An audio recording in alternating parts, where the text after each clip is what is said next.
U.S. Senate Majority Leader Mitch McConnell assured that the results of the presidential elections would be implemented in an orderly way. The statement comes just a day after President Donald Trump refused to guarantee smooth transfer of power if he loses the election. In a tweet, the U.S. Senate Majority Leader said, and I quote, "The winner of the November 3rd election will be inaugurated on January 20th. There will be an orderly transition just as there has been every 4 years since 1792, unquote.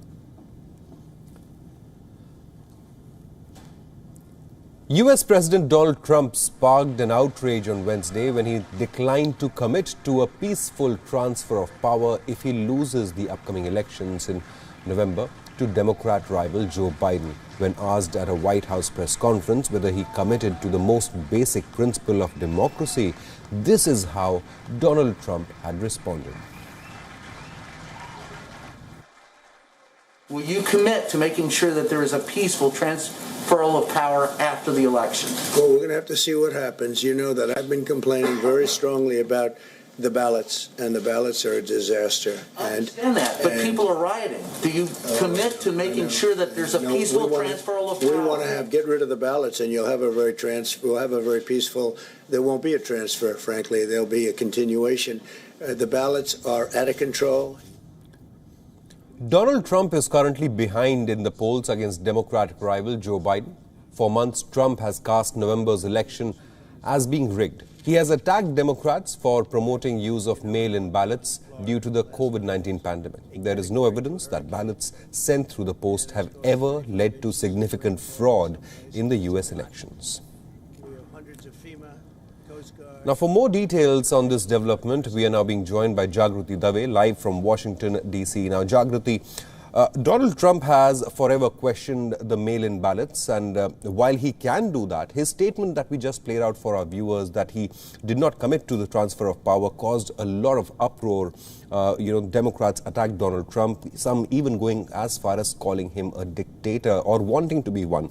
But now, do you see the step by Senate Majority Leader Mitch McConnell as more of a damage control? Now, he too is a senior Republican leader.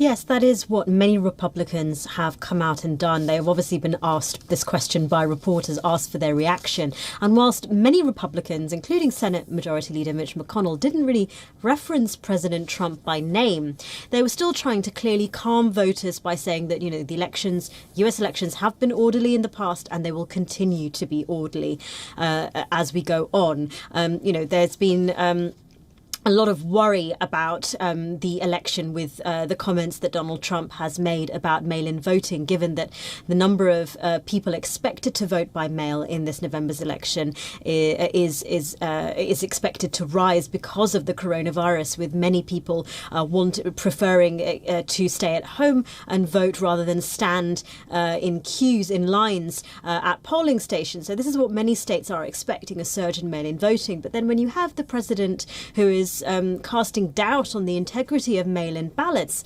claiming that they are subject to fraud, even though independent studies show that there is no evidence of widespread voter fraud, this is clearly causing concerns. Yes, it seems that many Republicans have come out to try to reassure voters despite these comments from the president. Jagruti, we're also getting this update that Democrats are preparing a bill to limit U.S. Supreme Court justice terms to 18 years. Now, they're preparing this bill and, there has been a lot of questions about the appointment of the next Supreme Court justice, isn't it? Now, this what do the Democrats want to achieve by this new bill? They want to limit the tenure of U.S. Supreme Court justices to 18 years. Currently, it's a lifetime appointment, isn't it?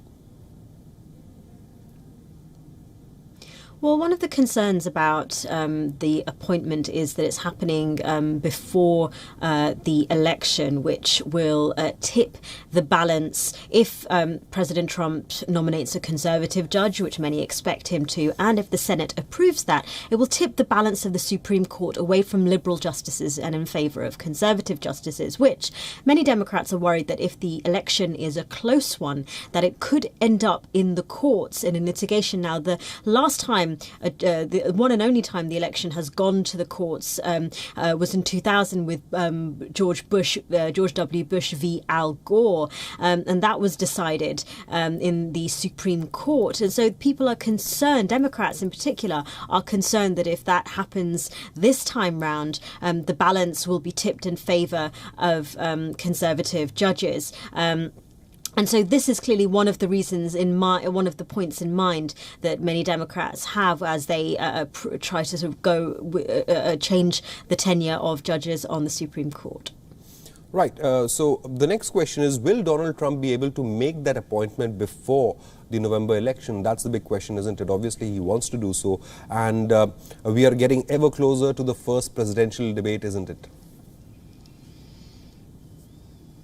Yeah, so the first presidential debate is next week, and President Trump is expected to announce his nominee on Saturday evening Eastern Time, around 5 p.m. Eastern Time. And many Republicans have said that they would nominate, they would vote if it comes to on the Senate floor. Even a critic of the president, Senator Mitt Romney, long-standing critic, has said that he is prepared to vote for the next for the nominee, and some Republicans have said that they would like to wait until after the election so that whoever wins November's election can then appoint Ruth Bader Ginsburg's replacement. But it seems that that there is the numbers are in the president's favour at this stage, with the number of Republican senators who said that they would consider voting on the next Supreme Court justice.